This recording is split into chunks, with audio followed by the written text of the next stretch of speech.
하나님 아버지, 날씨가 참 좋습니다. 날씨가 이렇게 포근하듯 우리 삶 가운데도 주님의 은혜로 인하여서 늘 평화가 넘쳐나기를 원합니다. 세상이 혼돈스러울 때라도 하나님 우리의 마음을 지키시어서 주님을 모신 우리의 마음이 늘 하나님의 나라 되기를 원합니다. 오늘 또 불러주셨사오니 말씀을 통하여서 하나님의 아버지의 마음이 분명하게 인식되어 그 마음으로 내 형제를 사랑하는 복된 자녀의 삶이 나타날 수 있도록 인도하여 주옵소서. 예수 그리스도의 이름으로 기도하옵나이다. 아멘. 하나님 말씀 창세기 20장입니다.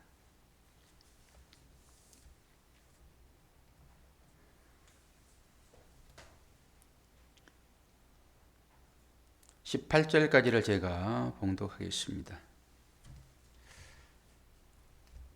아브라함이 거기서 네게브 땅으로 옮겨가 가데스와 술 사이 그랄에 거주하며 그의 아내 사라를 자기 누이라 하였으므로 그랄 왕 아비멜렉이 사람을 보내어 사라를 데려갔더니 그 밤에 하나님이 아비멜렉에게 현몽하시고 그에게 이르시되 네가 데려간 그 여인으로 말미암아 네가 죽으리니 그는 남편이 있는 여자임이라. 아비멜렉이 그 여인을 가까이 하지 아니하였으므로 그가 대답하되 주여 주께서 의로운 백성도 멸하시나이까. 그가 나에게 이는 내 누이라고 하지 아니하였나이까. 그 여인도 그는 내 오라비라 하였사오니 나는 온전한 마음과 깨끗한 손으로 이렇게 하였나이다. 하나님이 꿈에 또 그에게 이르시되 내가 온전한 마음으로 이렇게 한 줄을 나도 알았으므로 너를 막아 내게 범죄하지 아니하게 하였나니 여인에게 가까이 하지 못하게 함이 이 때문이니라. 이제 그 사람의 아내를 돌려보내라. 그는 선지자라. 그가 너를 위하여 기도하리니 내가 살려니와 내가 돌려보내지 아니하면 너와 내게 속한 자가 다 반드시 죽을 줄 알지니라. 아비멜렉이 그날 아침에 일찍이 일어나 모든 종들을 불러 그 모든 이 일을 말하여 들려주니 그들이 심히 두려워하였더라. 아비멜렉이 아브라함을 불러서 그에게 이르되 내가 어찌하여 우리에게 이렇게 하느냐? 내가 무슨 죄를 범하였기에 내가 나와 내 나라가 큰 죄에 빠질 뻔하게 하였느냐?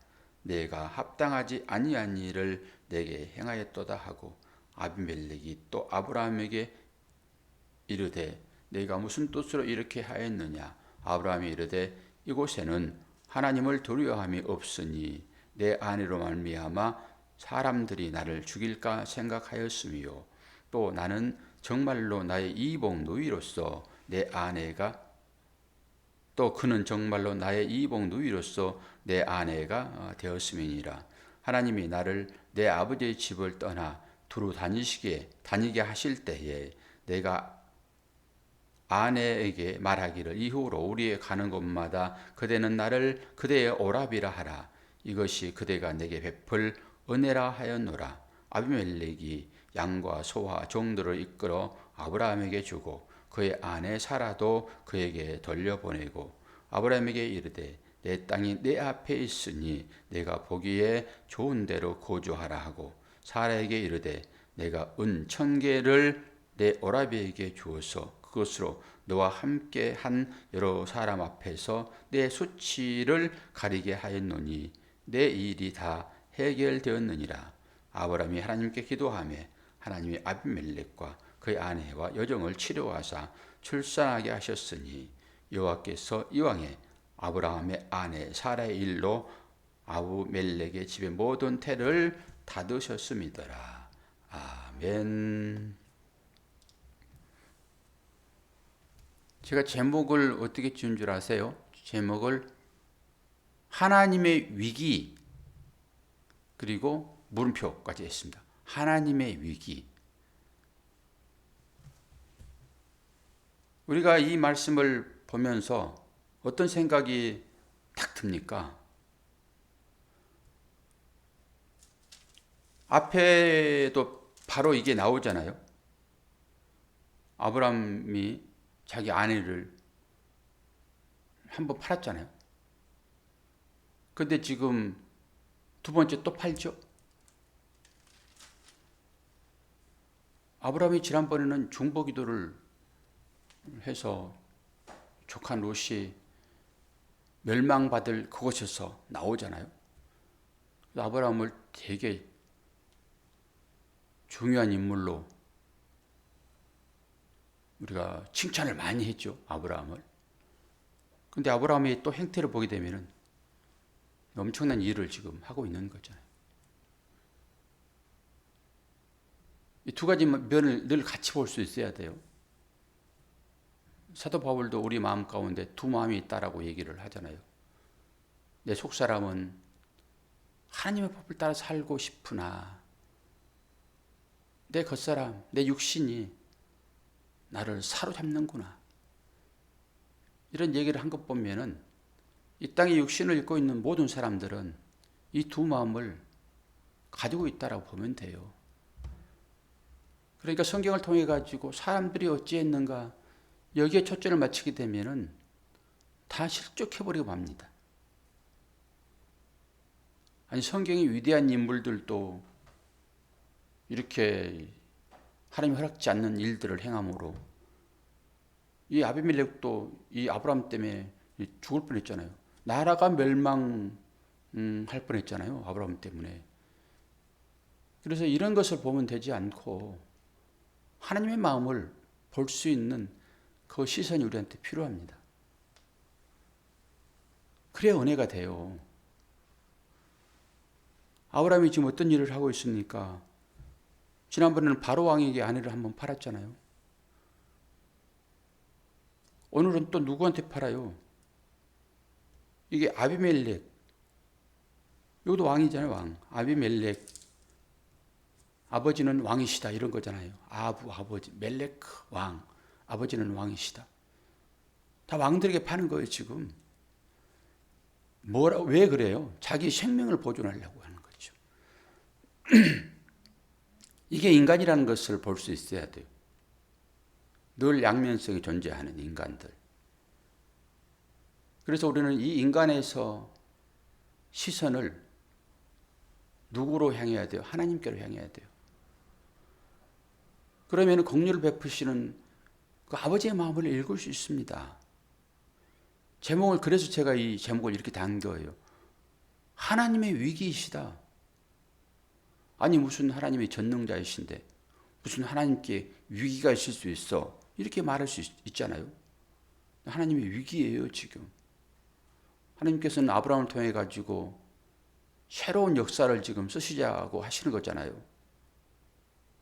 많은 자손을 주시고 그 자손을 통하여서 인류를 구원하겠다고 하시는 그 계획이 아브라함을 통해서 이루어야 되는데 씨가 괜히 생기나요?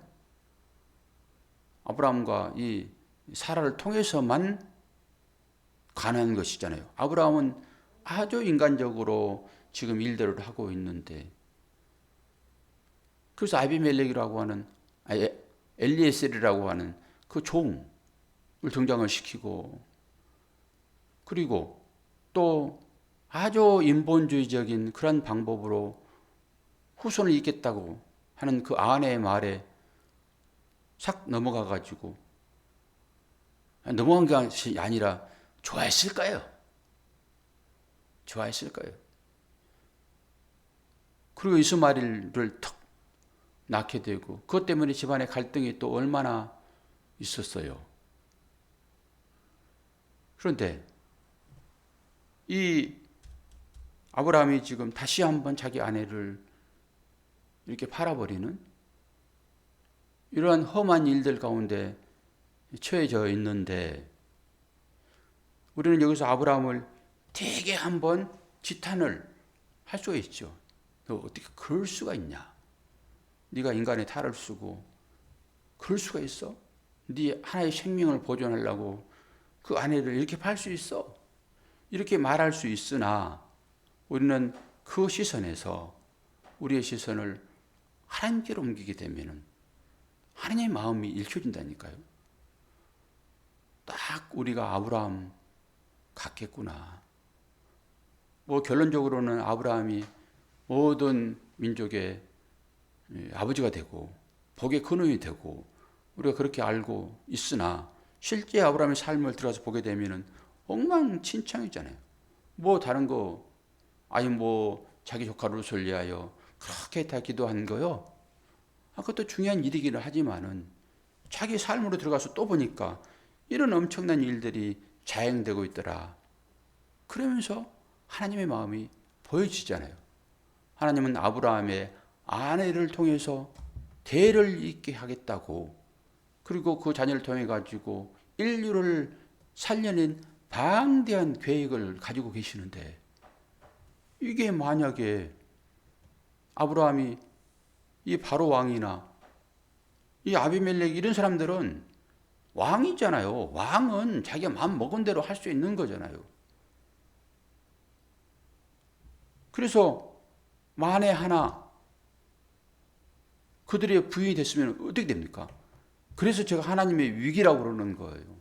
하나님의 위기. 하나님이 깜짝 놀라지 않았겠습니까? 지난번에도 한번 그래가지고 간신히 빼내줬는데 오늘 또 이런 일을. 그러니까 아브라함한테 뭘 하지 않아요 지금. 아비멜렉이 찾아가가지고 너 빨리 돌려보내라. 그런 남편이 있는 사람이다. 너 그러지 않으면은 내가 너뿐만이 아니라 네 민족을 내가 아주 박살을 내겠다. 그러니까 아비멜렉이 놀래가지고 그냥 아비멜렉 변명을 보게 되면은 문제가 전혀 없어요. 아비멜렉은. 하나님이 기겁하시는 거죠. 그래가지고 아비멜렉이 이 일로 인해 가지고 태가 다치는 것입니다. 태가. 그러다가 아브라함이 기도하니까, 아브라함은 기도의 용사인 건 확실해요. 아브라함이 기도해가지고 조카가 살아난 것처럼 다시 한번 아브라함이 또 하나님께 기도했더니 아비멜렉과 그의 아내와 여종을 하나님께서 치료하셔서 출산을 하게 하시잖아요. 저는 이 장면에서도 저한테 아픈 마음이 있는데, 하나님은 어떤 방법으로든지 인간의 계획을 다 무찌르시고 당신의 계획대로 일을 하세요. 우리가 이런 일들을 바라보면서 염려할 것이 없다. 왜 염려가 따라오는가 그러면은 전부 우리들의 뭔가 잘못된 생각들 때문에 염려가 따라옵니다. 우리는 잘못된 길을 걸어가더라도 하나님은 그 일들을 통해서 하나님의 선한 뜻을 이루신다니까요. 그것이 믿음의 열매로 하나씩 맺히게 되어 있습니다. 하나님은 그걸 받으세요. 우리가 뭘 해가지고 하나님께서 우리의 열매들을 받으시겠냐고요. 믿음의 조상이라고 하는 이 아브라함도 초반에 이런 엄청난 실수들을 계속 하고 있잖아요. 근데 우리는 어떻게 했냐고요. 당연히 실수투성이죠. 걸어가는 곳마다 실수예요, 우리는. 근데 하나님은 그 일들을 통해 가지고 이런 엄청난 일을 하세요. 대를 여시기도 하시고 대를 닫기도 하시고, 그래서 복을 우리에게 주시면서 쭉 이끌어 가셔서 결국 우리를 죄 가운데 구원내시고 하나님 나라에서 우리를 신부로 인도하실 것입니다.